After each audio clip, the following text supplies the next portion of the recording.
الحمد لوليه والصلاة على نبيه وعلى آله وأصحابه المتأدبين بآدابه أما بعد أعوذ بالله من الشيطان الرجيم بسم الله الرحمن الرحيم هل يستوي الذين يعلمون والذين لا يعلمون صدق الله العظيم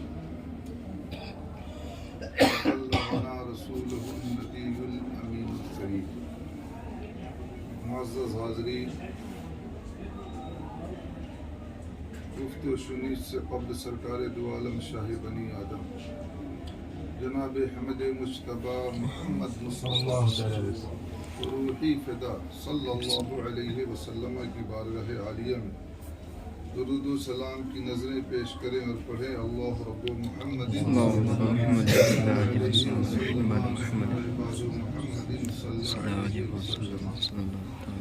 بھینی سہانی صبح میں ٹھنڈک جگر کی ہے، بھینی سہانی صبح میں ٹھنڈک جگر کی ہے، کلیاں کھلی دلوں کی ہوا یہ گھر کی ہے،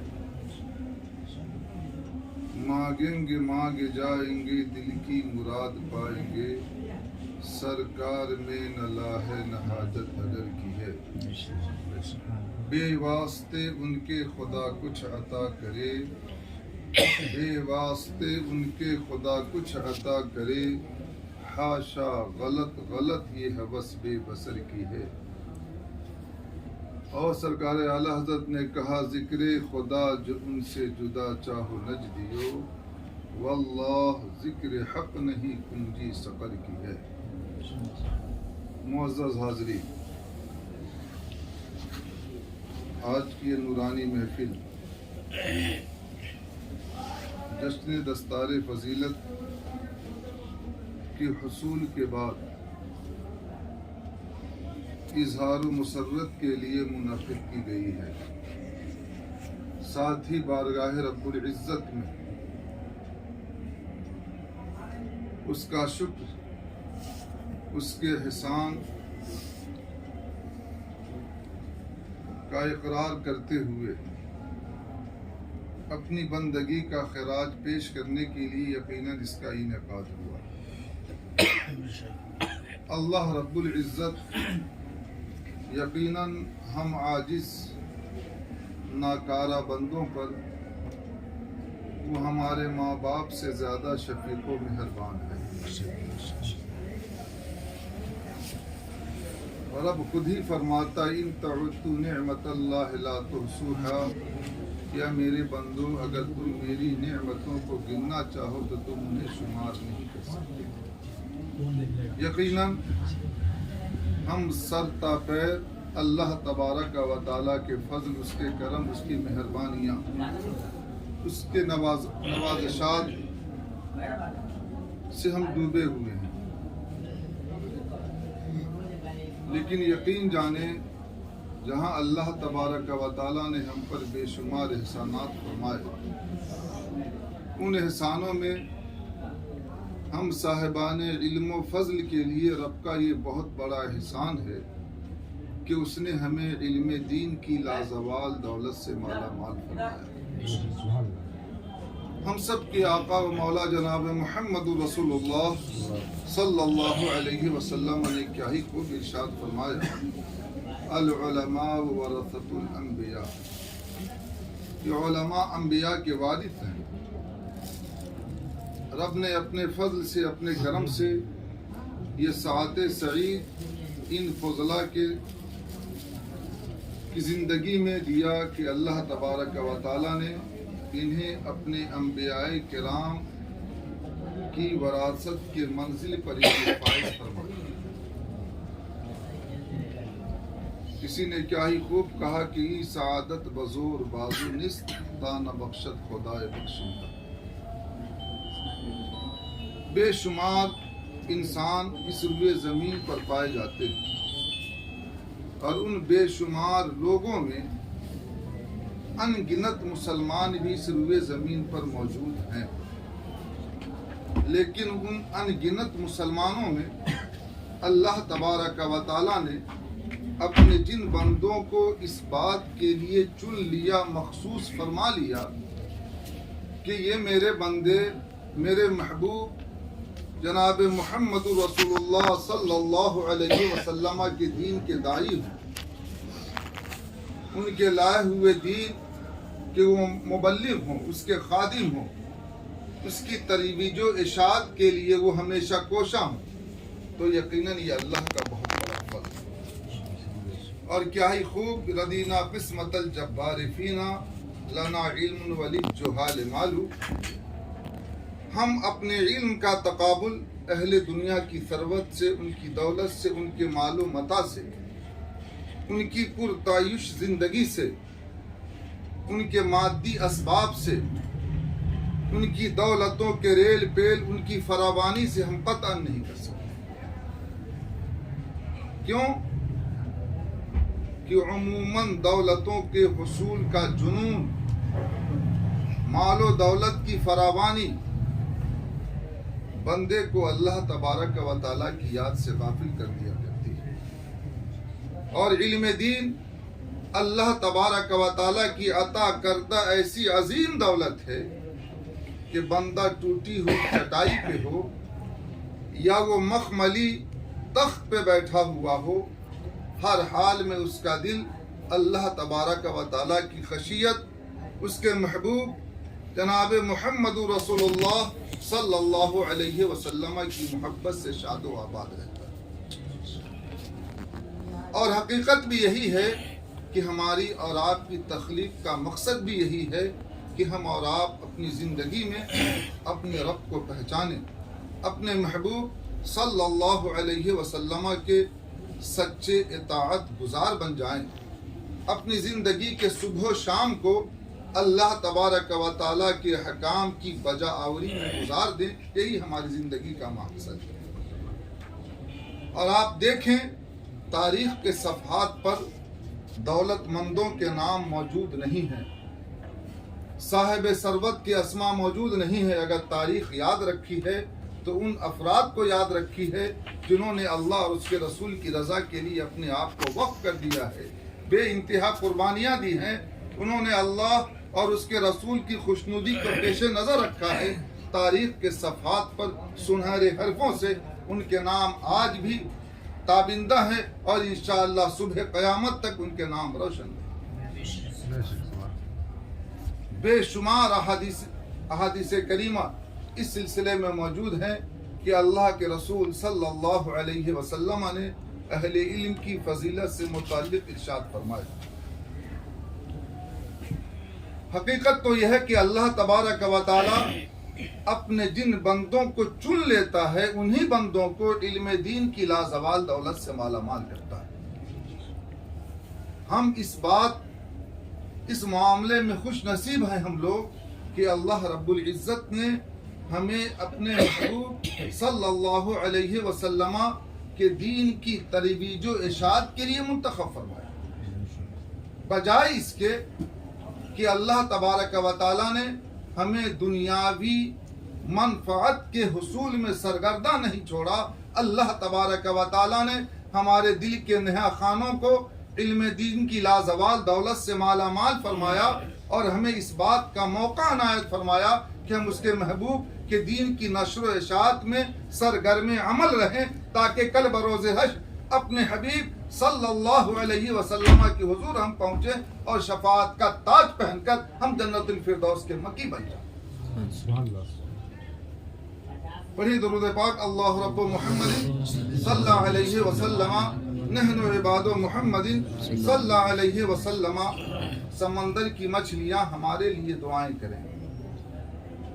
اللہ تبارک و تعالیٰ کی وہ مخلوقات جن کی زبان سے ہم آشنا نہیں، وہ ہماری بخشش، ہماری نجات کے لیے رب کے حضور دست بدعا ہوں۔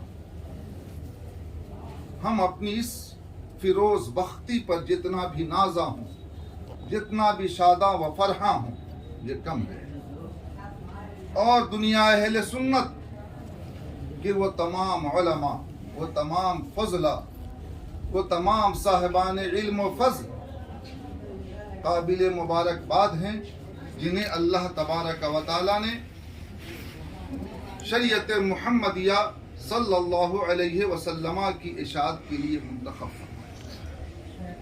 لیکن ایک بہت بڑا المیہ یہ ہے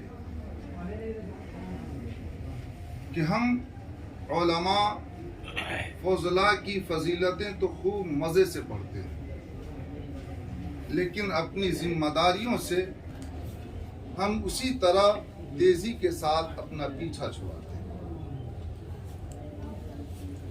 یہ تاج فضیلت ذمہ داریوں سے آزاد ہونے کے لیے نہیں، بلکہ ذمہ داریوں کا بار گراں اپنے سر پر لے کر میدان عمل میں اترنے کے لیے دیا جاتا ہے۔ بجائے اس کے ہم یہ سمجھیں کہ ہم اپنی ذمہ داریوں سے سبکدوش ہو گئے، ہم نے اپنے فرائض منصبی کی ذمہ داری پوری کر دی۔ اگر ایسی ہماری سوچ ہے، ایسی فکر ہے، تو یقیناً یہ اپنی ذمہ داریوں سے راہ فرار اختیار کرنا ہے اور اپنے علم دین کی حصول کے مقصد کو اپنے ہاتھوں سے ضائع کرنا۔ اللہ رب العزت نے ہمیں علم اس لیے دیا کہ ہم علم کی دولت سے مالا مال ہوئے تو ہم اس پہ عمل بھی کریں اور شریعت محمدیہ کے حکام امت محمدیہ تک پہنچانے کے لیے ہم شب و روز سرگردہ ہوں۔ علم انسان میں بہت ساری چیزیں، بہت ساری خوبیاں، بہت سارے کمالات پیدا کرتا ہے، بشرطے کہ بندہ اس علم سے استفادہ کرنا چاہے، اس علم کی اہمیت و فضیلت، اس کی برکتوں سے اپنے آپ کو وہ مالا مال کرنا چاہے۔ لیکن ہم اور آپ آج شب و روز دنیائے عمل میں ہم یہ دیکھتے ہیں کہ علم کی فضیلت، علم کی برکتوں کا استعمال لوگ اپنی شخصیت کو باوزن بنانے کے لیے تو کرتے ہیں، لیکن وہ اس بات کے لیے نہیں کرتے کہ ہماری کمیاں جو علم دین کی برکت سے دور ہونی چاہیے وہ کیوں نہیں دور؟ ہم پڑھ کر ہم ناخوادہ کے مقابل کھڑے ہوں تو ہمارے پڑھنے کا مطلب کیا ہے؟ ہم نے پڑھائی کی، جب ہم پڑھے ہیں اگر خوشبو ہے تو اسے مہکنا چاہیے، اگر ہمارے پاس علم کی دولت ہے تو اس کی خوشبو سے مشام جاں کو معطر ہونا چاہیے، نہ کہ ہم سدا تاریکی میں پڑے رہیں اور علم کی برکتوں سے ہم مالا مال نہ ہو سکیں۔ علم تکبر کو، غرور کو، انا کو توڑتا ہے۔ بندہ صاحب علم و فضل اس لیے نہیں بنتا کہ وہ مغرور ہو جائے، وہ متکبر ہو جائے، وہ اللہ تبارک و تعالیٰ کے حضور اپنے بندگی کا نذرانہ پیش کرنے میں وہ غافل ہو جائے۔ علم اس لیے نہیں پڑھا جاتا، علم اس لیے پڑھا جاتا ہے کہ ہم اپنی انا کو فنا کر دیں، علم اس لیے حاصل کیا جاتا ہے کہ ہم اپنے غرور کو ختم کر دیں، علم اس لیے حاصل کیا جاتا ہے کہ ہم اپنے رب کو پہچانیں، علم اس لیے حاصل کیا جاتا ہے کہ مصطفیٰ جان رحمت صلی اللہ علیہ وسلم کی شریعت کی سرحد و سیما کو ہم ناپ لیں اور ہماری زندگی کا صبح و شام جب بھی گزرے تو پیارے آقا صلی اللہ علیہ وسلم کے اسوہ حسنہ کی آئینے میں گزرے۔ لیکن ہمارا مشاہدہ یہ، ہمارا تجربہ یہ ہے، ہم یہ دیکھتے ہیں کہ ہم اپنے علم کی برکتوں سے اپنے آپ کو مالا مال نہیں کر پاتے، اپنے آپ کو بدل نہیں پاتے، تو ہم اپنے شاگردوں کو، اپنے اہل خانہ کو، اپنے دوست و احباب کو، اپنے متعلقین کو، اپنے اہل گاؤں کو یا اپنے بیگانوں کو ہم علم کی برکتوں سے کیسے مالا مال کر پائیں؟ ہم اپنے اساتذہ، اپنے بزرگوں کو بطور مثال ہم دوسروں کے سامنے تو پیش کرتے ہیں، اب حافظ ملت پھر آنے والے نہیں ہیں، اب صدر الشریعہ کا پھر وجود ہونے والا نہیں ہے، اب سرکار مفتی اعظم ہند کو ہم دیکھنے والے نہیں ہیں، اب حضور تاج الشریعہ کی جھلک ہمیں نظر نہیں آئے گی، اب سرکار امام احمد رضا ہماری نگاہوں کے سامنے نہیں آئیں گے، اب ہمیں سرکار امام احمد رضا کا عکس جمیل بن کر اپنی قوم کے سامنے کھڑا ہونا ہوگا تاکہ لوگ یہ سمجھیں کہ ان کے غلام ایسے ہیں تو وہ کیسے رہتے. لیکن ہم اپنی کمیوں کو، اپنی خامیوں کو، اپنے بزرگوں کے اسوہ حسنہ کو بیان کر کے ہم اپنی کوتاہیوں سے پشت پناہی اس میں ہم حاصل کرنا چاہتے ہیں. یقیناً یہ اپنی ذمہ داریوں سے راہ فرار اختیار کرنا. میں ہمیشہ اپنے طلبہ کو اس بات کی تاکید کرتا ہوں کہ دستار فضیلت، یہ آپ کا دستار ملنا، یہ آپ یہ سمجھ لیں کہ آپ شریعت محمدیہ کا پارے گنا لے کر اب آپ قوم کے درمیان پیش ہونے والے. کل تک آپ کو لوگ طالب علم سمجھتے تھے، آج سے اب لوگ آپ کو عالم سمجھیں گے، فاضل سمجھیں گے. آپ کے اندر پیارے آقا صلی اللہ علیہ وسلم کی سیرت طیبہ کو وہ دیکھنا چاہیں گے. آپ کا کوئی غلط عمل صرف آپ کو بدنام نہیں کرے گا. ایسا نہ ہو کوئی کہے جب دین کے خادم ایسے ہیں تو یہ دین کیسا. آپ بزرگان دین کی تاریخ پڑھیں تو ہمارے بزرگان دین نے مذہب اسلام کی جو تبلیغ کی ہے اور مذہب اسلام کی جو اشاعت کا کام کیا ہے، وہ مذہب اسلام کی عملی نمونہ بن کر وہ امت کے سامنے، وہ قوم کے سامنے کھڑے ہوئے ہیں.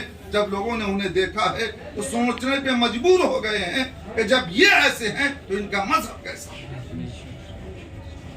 آج ضرورت اس بات کی ہے کہ ہم پیارے آقا صلی اللہ علیہ وسلم کہ اسوہ حسنہ کی آئینے میں ہم اپنے آپ کو سانچے میں ڈھال لیں، اپنی نفس خوشی کریں. ہم اپنے اندر سے غرور، تکبر، ریا، ساری چیزوں کو ہم فنا کریں اور اس کے بعد علم کی برکتوں سے ہم مالا مال ہوں. یقین جانیں تجربے کی زندگی اور بے تجربے کی زندگی میں بہت فرق ہے. ہم جو کتابوں میں پڑھتے ہیں اسے عملی طور پر، مشقی طور پر زمین پہ اتارنا بڑا کٹھن. ہر طالب علم سہانے سپنے دیکھتا ہے. سہانے سپنے دیکھنا یہ ہمارا حق تو ہے، لیکن ان سپنوں کو میدان عمل میں، ان خوابوں کو شرمندہ تعبیر کر کے ثابت کر دینا، یہی جوان مردوں کا کام. حضرت مفتی عبدالحلیم صاحب قبلہ علیہ رحمہ و رضوان جب میں اشرفیہ سے فراغت کے بعد ناگپور پہنچا تو انہوں نے مجھ سے ایک نصیحت کی. وہ نصیحت میں آپ کو سناتا ہوں، شاید آپ کے کام آئے. یہ کوئی جلسہ نہیں ہے کہ میں آپ سے جذباتی، اشتعال انگیز، ولولہ انگیز خطاب کروں اور آپ ہمارے طرز تکلم سے آپ مسحور ہو جائیں. بہت قیمتی بات جو انہوں نے مجھ سے کہی تھی کہ سنو بیٹے، آپ اپنی زندگی کی پہلی ملازمت شروع کرنے جا رہے ہیں. جب میں فارغ ہوا تھا، میری عمر اس وقت 20 سال کی تھی، چہرے پہ داڑھی بھی نہیں سلیقے سے. جانے لگا تو انہوں نے مشورہ دیا کہ سنو، ایک بادشاہ تھا، وہ اپنے محل میں تھا. ایک فقیر نے صدا لگائی، کوئی شخص ہے جو مجھ سے 4 باتیں سیکھے اور 400 دینار مجھے. بادشاہ کے کانوں میں یہ آواز پہنچی. بادشاہوں کا مزاج تو بہرحال شاہانہ ہوتا ہے. کس بات پہ وہ خفا ہو جائیں اور سر قلم کر دیں یہ ان کے مزاج کے منحصر، اور کس بات پہ وہ فرحت و انبساط میں جھوم اٹھیں اور مالا مال کر دیں یہ ان کے مزاج. بادشاہ نے کہا فقیر کو بلا. کہا تم نے کیا اعلان کیا؟ کہا حضور میں نے یہ اعلان کیا ہے کہ مجھ سے 4 باتیں سیکھو اور 4000 دینار مجھے دو. کہا 4 باتیں کیا ہے؟ کہا حضور پہلے 4000 دینار ہمیں دے دیں آپ. بادشاہ نے 4000 دینار منگوائے. اس کے بعد اس فقیر نے 4 باتیں بتائی. پہلی بات جو اس فقیر نے کہی، آپ توجہ سے سنیں، انشاءاللہ یہ بات آپ کے کام آئے. کہا کہ سنو، اگر زندگی کی پہلی ملازمت تم کرو تو یاد رکھنا کہیں کوتاہی تمہاری ذمہ داریوں کے درمیان آڑے نہ آ جائے۔ کما حقہ، تم اپنی ذمہ داریوں سے سبکدوش ہونے کی کوشش کرو، حتی الامکان، حتی الوسع، حتی المقدور، تم اپنی ذمہ داری پوری کرنے کی کوشش کرنا، غفلت سے کبھی سستی سے کام نہ لینا۔ کہا دوسری بات، کہا سنو، جب تم کسی کا عیب دیکھنا تو اس کی پردہ پوشی کرنا۔ پیارے آقا صلی اللہ علیہ وسلم نے ارشاد فرمایا، مسلم شریف کی حدیث پاک، من ستر مسلما فستر اللہ یوم القیامہ، کہ جو بندہ اپنے مسلمان بھائی کے عیب کو چھپا دے گا، اللہ تعالیٰ قیامت کے دن اس کے عیب کو چھپا دے گا۔ ہم کیا کرتے ہیں؟ ہم اپنی ناک اونچی رکھنے کے لیے جن میں عیب و نقص نہ پائے جاتے ہوں، ہم جبراً اس میں عیوب نکالتے ہیں، اور اگر عیب پائے جائیں جو عیوب پردہ راز میں ہو، پردہ خفا میں ہو، ان پردوں کو ہٹانے میں ہمیں بڑا مزہ آتا ہے۔ اس فقیر نے کہا سنو میری دوسری بات، اگر کسی کے عیب کو دیکھنا تو اس کی پردہ پوشی کر دینا، اسے چھپا دینا۔ کہا تیسری بات یہ کہ جب کوئی دعوت دے تو اس کی دعوت کو قبول کر۔ کہا چوتھی بات، کہا کہ جب سفر پہ جانا تو زیادہ راہ لے کر جائے۔ بادشاہ نے 4 باتیں سیکھ لی، 4000 دینار پکڑ لیا، رفو چکر ہو، باتیں تو عام سی ہیں۔ آپ بھی کہیں گے ان باتوں میں کیا رکھا، کوئی نئی بات تو آپ نہیں بتا رہے، لیکن جب اسے عملی طور پر آپ اس کی آزمائش کریں گے، اس کو ناپیں گے، اسے تولیں گے، تو اس کی افادیت سے آپ بہرور ہوں۔ بادشاہ نے سوچا میں ایسا کیوں نہ کروں کہ ان 4 باتوں کو عملی طور پر میں آزماؤں، میں دیکھوں کہ ان نکات میں، ان پوائنٹس میں، ان باریکیوں میں آخر راز کیا۔ تو بادشاہ اپنے تخت و تاج کو اپنے کسی عزیز کے حوالے کیا اور اپنے ملک سے دوسرے ملک کی طرف رخ کیا۔ بادشاہ کے دربار میں بمشکل پہنچا،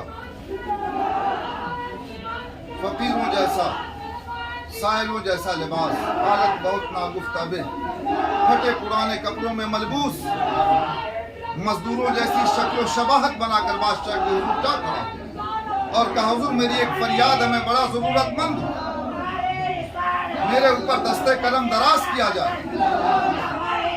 بادشاہ نے پوچھا کیا بات؟ اس نے کہا حضور میں ایک مخلوق الحال شخص، اب آدھے ساتھے زمانہ نے میرے قدموں کو چھلنی کر دیا ہے، میرا وجود پریشانیوں سے مجروح ہے، حضور کرم فرمائیں، اپنے دربار میں مجھے کوئی ملازمت دے دیں تاکہ میں آپ کے یہاں ملازمت کر کے اپنے بچوں کی کفالت کر سکوں، ضروریات زندگی کی میں تکمیل کر سکوں۔ بادشاہ نے کہا سنو، مزدوروں سے کام لینا، نوکروں کو ملازمت دینا یہ میرا کام نہیں ہے، تم جاؤ میرے وزیر سے ملو، تمہیں وہ کوئی کام دے دے۔ وزیر کے پاس گیا، وزیر نے کہا کہ تم گھوڑے کی استبل میں جا کر وہاں گھوڑوں کی دیکھ بھال کرو، انہیں کھلاؤ پلاؤ، ان کی خدمت پہ مامور ہو جاؤ۔ بادشاہ جو مزدور بن کر وہاں پہنچا تھا، گھوڑوں کی استبل کا ملازم ہو، بڑی ذمہ داری سے، بڑی جفا کشی، محنت شاقہ سے گھوڑوں کی دیکھ بھال کرتا رہا، نگہداشت کرتا رہا۔ ایک وقت آیا کہ بادشاہ کو شکار پہ جانا، وزیر سے کہا جاؤ استبل میں دیکھو، جو سب سے توانا، تندرست، صحت مند، ہٹا کٹا، چاق و چوبند گھوڑا ہو، اسے لے کر میرے دربار میں آؤ تاکہ میں اسے لے کر شکار پہ جاؤں۔ جب وزیر گیا تو ایک گھوڑے کو بڑا ہی خوبصورت